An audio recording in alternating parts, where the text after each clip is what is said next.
Now some days it is just impossible for you to be able to warm up properly by hitting balls at a driving range before you go and play.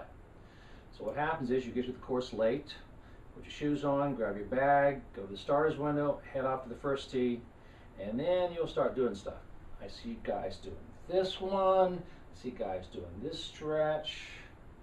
Some of you will grab several clubs and start swinging it. Some of you will bend over and touch your toes.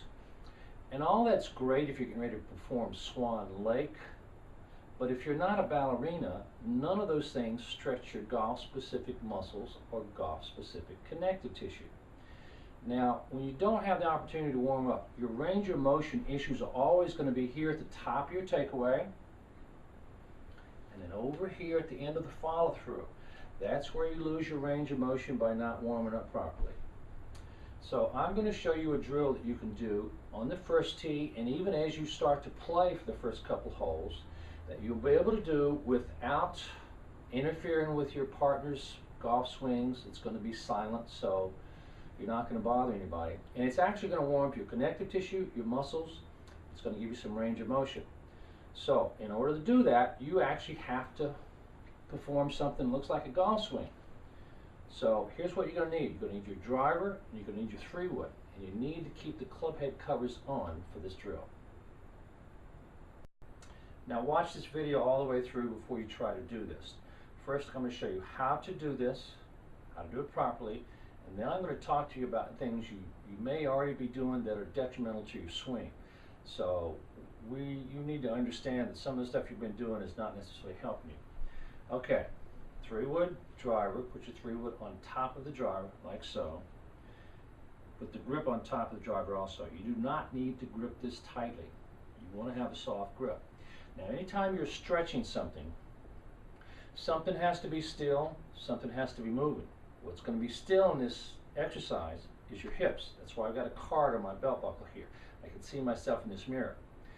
So what's going to be moving is both of your shoulders, not just one of them, but both of them. So 3-wood on top of your driver, get your driver stance, shoulder width apart, driver posture. Don't grip the club tightly, slowly take them back to the top. Rotate your shoulders back as far as they'll go until you feel some tension in your lower back. When you feel the tension in your lower back, that's when you stop. And then you slowly go to the other side. This is not swinging. Do this slowly. Don't let your hips move. Turn your shoulders in the other direction until you feel that tension in your lower back again. Here we go, one more time. You can do this continuously.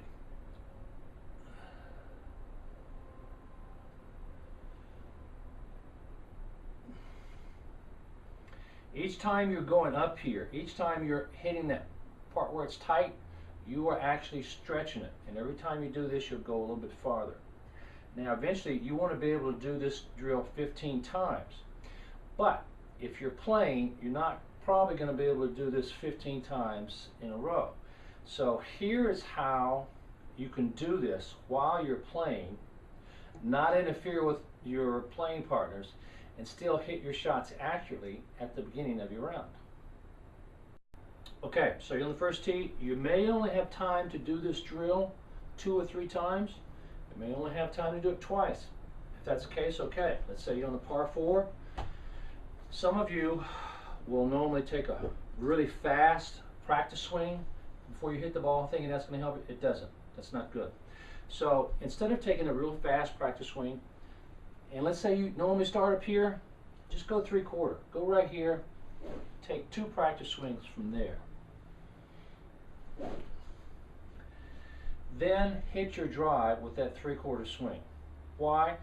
Because usually if you're not warmed up, if you just jump on the first tee, most of you are going to hit a flare out to the right and you're going to slice the ball a little bit.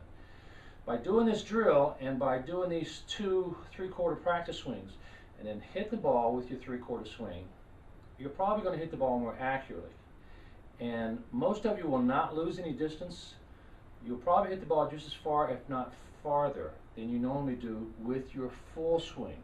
Full swing can complicate stuff. So for the first couple of holes, hit all your shots with a 3/4 swing.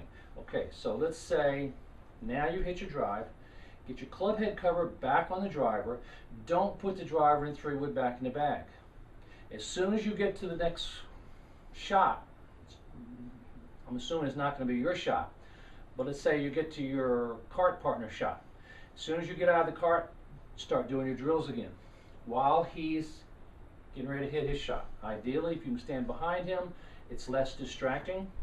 So you want to be able to do this and not interfere with any of your partners. So when it's time to hit your shot, let's say you've got a 150-yard shot left into the green, and let's say that would normally be an 8-iron for you.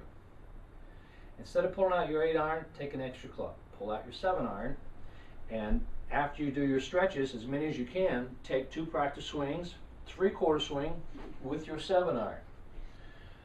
By doing this, again, you're going to be able to hit the ball more accurately than you would if you're trying to do the full swing stuff. So you can do this for the first 2 or 3 holes. You eventually want to get about 15 of these stretches in. One stretch is going here and all the way to here. That's one complete stretch. So if you take 2 or 3 holes to do this, you might find that that 3/4 swing will work for you all day long. But you got to remember, you got to take an extra club. The 3/4 swing is going to allow you to hit the ball more accurately on the sweet spot with your driver and with your irons. Now I'm going to tell you what not to do. I'm going to tell you why you should not be doing it.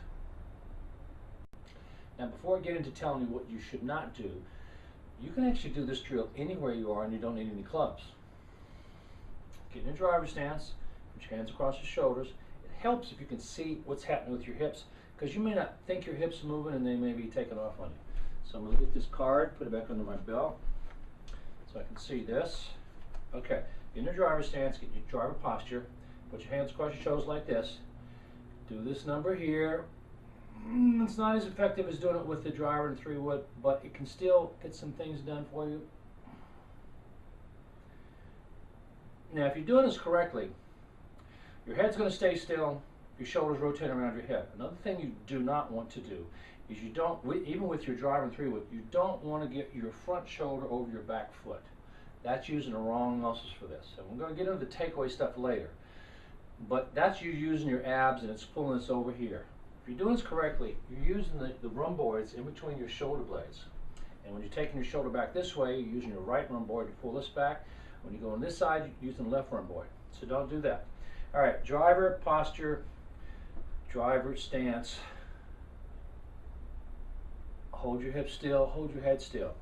You can do this anywhere you are, literally. If you can do it in front of a mirror, that's even better. Okay, so now let's talk about doing this incorrectly with your driver and your 3-wood. A lot of guys will, when they go to warm up, they'll pull several clubs out of the bag, several irons, and they'll start swinging them. That doesn't work. It sounds like it might work, but it doesn't.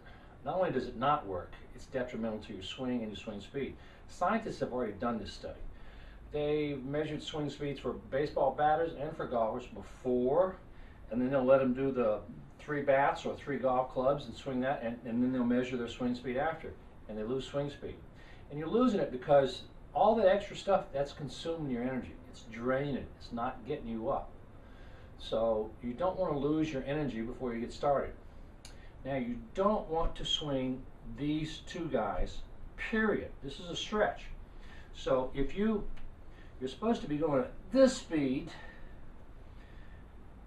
like so, but if you decide you're going to do it faster, you make the club heads get heavier down here. That makes your grip get tighter. Also, when you swing it faster, the chances of your club head coming off are really good. The club head covers are also on here to let you know if the club head cover is coming off, you're doing this too fast. So you got to do it slow enough so that you can keep those covers on. Now, also, you do not want to bounce when you're doing this. Some people think that that's helping them. It's not. When you're stretching something, it needs some time to stretch and it needs some time to rest. This is not yoga. We're not doing that kind of stuff. We're doing movement-specific stretching. So you're not just stretching muscles, but you're also stretching connective tissue. And to do this safely, especially for your adult golfers, if you don't want to hurt yourself, don't bounce. So be careful with this. This should make a lot of sense to you. If at all possible, with your clubs, on the days you're not playing, do this drill then. This will help you with your range of motion even when you're not playing. So tonight's reading is going to be from chapter 2, which is questions and answers. It's question number 4, and that question is it possible to swing easier and hit the ball farther? So you're going to find this answer out as you're doing this on the golf course, but this gives you a little more explanation as to why that's so. See you back here soon.